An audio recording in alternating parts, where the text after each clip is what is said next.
Game किस तरह की खेला जाता है एस्ट्रोल आने के बाद पता चला।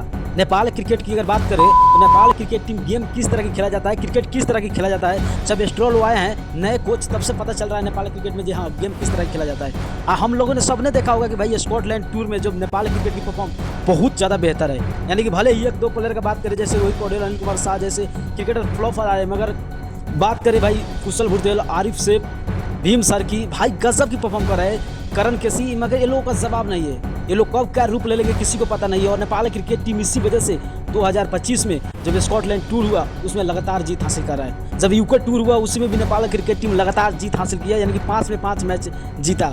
और इसी तरह देखो आज सबको पता है जो स्कॉटलैंड नीदरलैंड का मैच हो रहा है और उसमें नेपाल क्रिकेट टीम की भाई गजब की, यानी कि बैटिंग तो बैटिंग छोड़ो, बॉलिंग लाइन भी इतना ज़बरदस्त है कि हद से ज़्यादा है। और इसमें सबसे बड़ी बात उसका है, उसकी सबसे बड़ी देन है कि भाई आरिफ सेफ भाई ओडीआई में माना जाता है कि सबसे बेहतर प्लेयर, मगर नहीं वो T20 में भी बहुत बेहतर प्लेयर हैं। और सबको पता होना चाहिए कि आरिफ सेफ के पास उतना बल्लेबाजी करने का क्षमता है जो आरिफ सेफ अपना बल्ले से मैच को जिता सकते हैं। हम लोगों ने देखा होगा जब आए आरिफ सेफ खेले कितना रन था, कितना रन बनाना था, मगर आरिफ सेफ ने गजब की मैच खेल रहे हैं। और शायद ओडीआई और T20 फॉर्मेट में आरिफ सेफ को क्यों बैठाया गया ये सवाल बनता है, क्योंकि भाई अनिल कुमार शाह का परफॉर्म खराब चल रहा है तो उनको साइड करके आरिफ सेफ को खिलाना चाहिए। और आरिफ सेफ ने खड़े उतर रहे हैं और सबको बतला दे रहे हैं कि मैंने किस तरह की खेला जाता है, क्रिकेट किस तरह की खेलना चाहिए, तो सबको बतला दे रहे हैं। तो आप लोग क्या सोचते हैं कि इस नेपाल क्रिकेट टीम में सबसे बेहतर परफॉर्मेंस किसका रहा है? आप लोग उसका नाम जरूर कमेंट कर। अगर नए हो तो चैनल को सब्सक्राइब करते हुए वीडियो को शेयर करके पेज को फॉलो जरूर करना।